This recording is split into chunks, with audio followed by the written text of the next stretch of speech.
Hi, this is Phil Necro. You're watching On Deck with Tyler Redmond. This is Mark the Banks. I'm on deck with Tyler Redmond. Welcome into On Deck. I'm Tyler Redmond. As always, make sure to like this video, subscribe to this channel, and hit the bell for notifications so you can stay up to date with everything going on with the Braves. And right now is a perfect time to do that. Today is the trade deadline. It will be tonight at 4 p.m. We're going to talk about that, but we're going to recap last night's game versus the Phillies first. So as you know, because of the trade deadline being tonight, the Braves actually acquired a starting pitcher yesterday in Tommy Milone. He took the mound the same day he was picked up by the Braves. He went up against Jake Arrieta and the Phillies, and Arrieta actually had the shortest start of his career last night.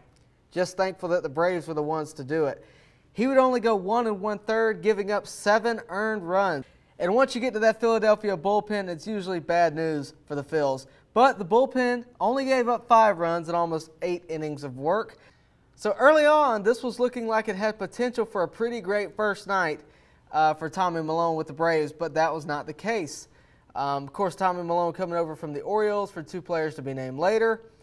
He would only last 1 more inning than Arrieta last night. He only got 2 1/3, and he, too, gave up 7 earned runs. So not a great outing for him.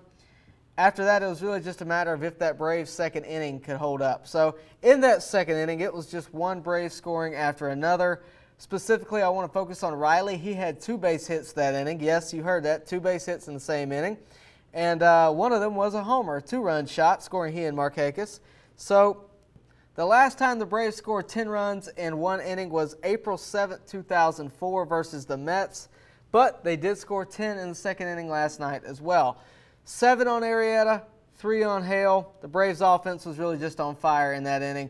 And they really brought it early, which was good to see. So after 2 losses to Philadelphia, that felt really good to get out early. But the Phillies did respond versus Milone last night. In the third, they put 7 runs up, all being the responsibility of Tommy Milone. That led to a lot of questioning about the Braves' newest acquisition, and understandably, but slow down a minute. This is the worst start for him on the year. He flew into Atlanta yesterday. Obviously, it was a big day. He got traded, a lot going on. And I think he might have got just a little bit too comfortable on the mound after getting a 10-run lead. No excuses, but give it a couple starts before you start passing judgment.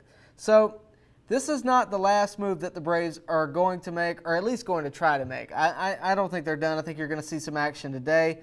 More on that later on. The score would be just a little bit too close for comfort going into the 9th last night, 11-10 Atlanta. Not exactly a pitcher's duel, more like an offensive duel, but Swanson would come up with a big insurance run to cap off the night, and the game would be finished with a 12-10 score with the Braves winning. So let's talk about Milone, let's talk about Clevinger, and let's talk about Lance Lynn. Let's just get it all out there. Today is the trade deadline. Again, 4 p.m. tonight. Milone was picked up yesterday by the Braves to give them a little bit of stability in the starting rotation, but it's not going to be enough. I think we all can realize that right now. We're still using bullpen pieces as starting rotation pieces, and it's just not going to last, especially into a postseason. So what is Alex Anthopoulos doing? We're starting to hear some rumors. We're starting to hear some rumbles about what they got going on, and it's might be something big. I told you yesterday that I thought Mike Clevinger was a stretch for the Braves. I didn't think it was likely. I didn't think it was going to happen. I didn't even think the Braves were really going to go after that, only because of the asking price. By all accounts, the asking price was supposedly really, really high, and with that said, I guess it is pretty high, but I assumed that it would be multiple prospects plus some. It's looking like that might not be the case. After this tweet from John Morosi, I have a different impression. So basically, he tweeted, the Indians have asked for Braves outfielder Drew Waters during the Mike Clevinger trade talks. So Drew Waters alone isn't too high of a price for Mike Clevinger. In fact, that'd be a really good deal for the Braves, if that's all they're asking for. And if that's all they're asking for, I say take it. We need starting pitching more than we need outfielders right now. If they're throwing in a lot more, if they're throwing in a William Contreras plus a Tucker Davidson, it depends. Got to weigh your options there. But if they want a catcher, the Braves have to decide whether or not they want to dish that out. And I think that they can lose a catcher. But if they want to add another pitching prospect, I'm a little weary of that. But we'll see what the Braves do. The Braves are stacked in the outfield. When it comes to Drew Waters, he's a great player, but the Braves can't afford to lose him. I think Adam Duvall's performance this year has made that decision just a little bit easier for the Braves. He is the essence of stability in the outfield. Not to mention you have Ozuna right now. You have Acuna, obviously. You have Pache coming up. You got Markakis, Ender. Pick your option there. Even Riley can play outfield if you need him to. Camargo.